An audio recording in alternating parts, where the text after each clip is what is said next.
Senador, o ex-presidente Bolsonaro ontem chegou a declarar que ele mesmo está impressionado com a velocidade, ele usou a expressão velocidade da luz em relação ao processo contra si do primeiro grupo ali do Supremo Tribunal Federal, que não será o pleno, será uma das turmas.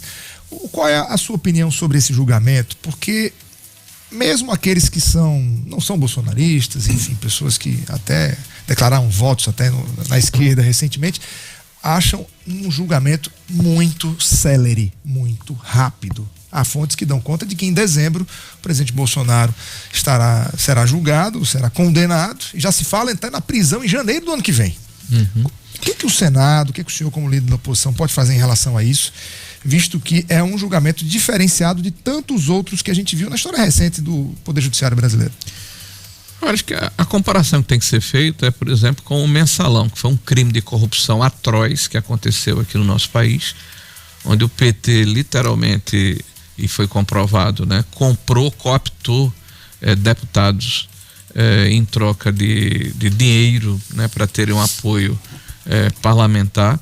Essa ação se inicia em 2005 e foi julgada no final em 2012, são 7 anos.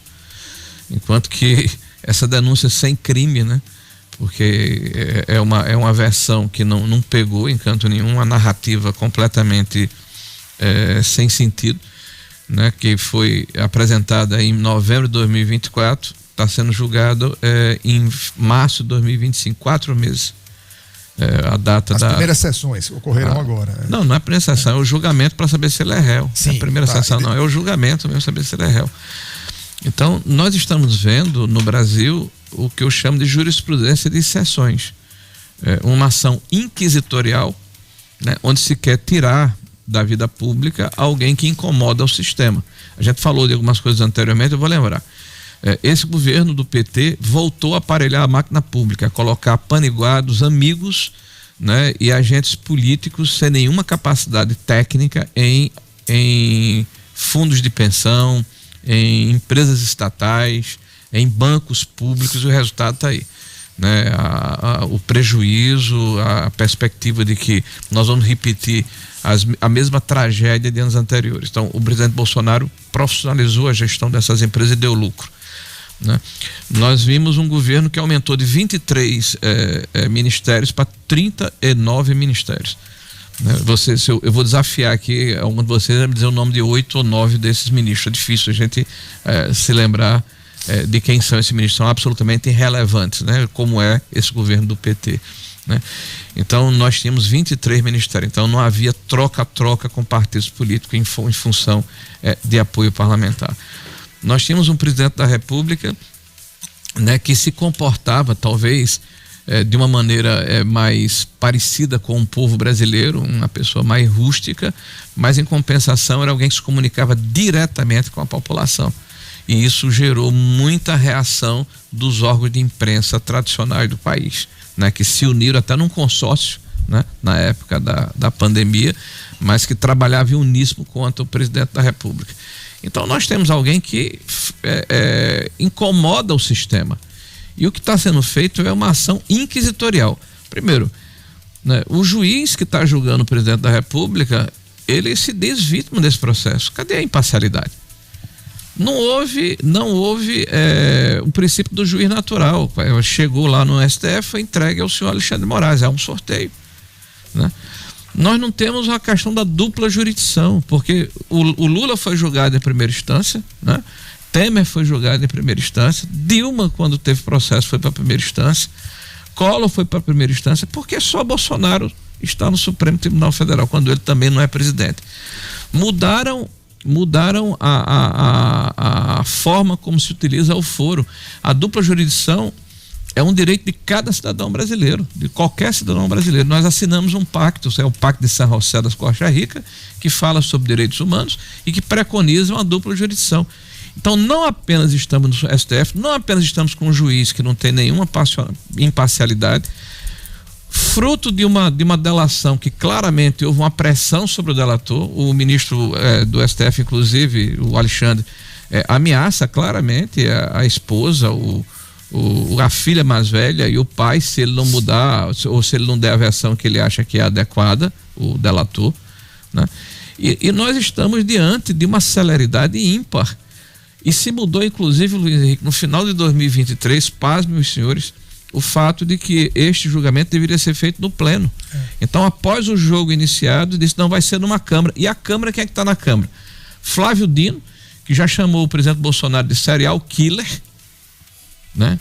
Que é sabidamente inimigo e desafeto do ex-presidente da República, que era o ministro da Justiça na época do 8 de janeiro, quer dizer, teoricamente seria o maior prejudicado, um dos prejudicados por esse pretenso, por esse pseudo golpe de Estado, né? Nós temos o Zanin, que era somente o advogado particular e de confiança do atual presidente e amigo pessoal de Lula, que é um desafeto também público do ex-presidente Bolsonaro, e o próprio Alexandre de Moraes, que não preciso dizer aqui, né, da desavença, da beligerância que existe entre os dois. Então, eu acho que a justiça, ela precisa entender, nesse momento, pelo bem da democracia, que aquele adágio popular de mais de 2000 anos, que ela não basta ser, ela precisa parecer honesta. O que a gente quer da justiça é imparcialidade. Senador, é o que nós queremos e não está acontecendo. A imprensa nacional destacou esses dias que já teria os votos suficientes na Câmara de Deputados para aprovar o projeto da anistia. O senhor defende o projeto da anistia e, de fato, já tem os partidos suficientes e os votos necessários para aprovar, e o PT estaria alerta e indo atrás dos parlamentares para demovê-los dessa ideia? Olha, só vai saber se tem uns votos na hora que for ser colocado para votar, mas sim, há uma grande simpatia pela tese, né? Eu vejo muitos deputados de partidos que fazem hoje parte da base do governo, né, dispostos a votar na anistia, partidos inclusive se posicionando dessa forma, né? E eu acho que é uma questão absolutamente pacífica de que há um exagero, há um despropósito, há uma calibração absolutamente fora das quatro linhas nas sentenças que estão sendo proferidas contra aqueles que estavam no dia 8 de janeiro. Primeiro, não tinha golpe, coisa nenhuma.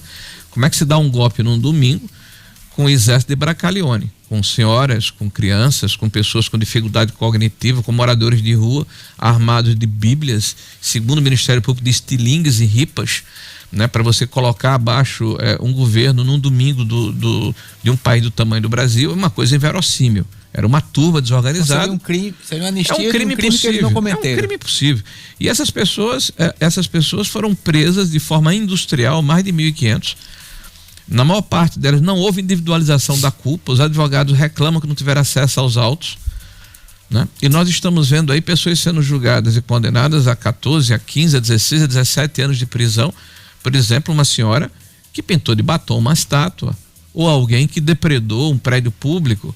Bom, se você depreda prédio público, nós não defendemos, Bruno, que a anistia abrange as pessoas que cometeram crimes. Então, quem depredou e a Câmara identificou que essa pessoa depredou, ou tem material genético que ligue a pessoa a algum fato de barbárie, essa pessoa tem que ser condenada, mas não a 17 anos. Tá? Não a 17 anos. Você vê criminosos confessos, imperdinidos e contumazes por crimes horrendos sendo condenados a 14, a 15, a 16 anos de prisão, e a moça lá está sendo condenada a 17 anos. Então, hoje, eu vejo muita gente da esquerda gritar sem anistia. Isso é a maior hipocrisia que se pode imaginar, né? Porque muitos dirigentes da esquerda importantes voltaram e foram reintegrados à vida pública pela anistia. A própria Dilma Rousseff tornou-se presidente da República. O Zé Guimarães, o José Dirceu, né? O Arraes em memória, o Brizola em memória, que foram governadores dos seus respectivos estados, todos reintegrados à vida pública, porque o Brasil tem uma tradição de pacificação. Nós temos quase 40 processos de anistia que foram implementados ao longo da nossa vida.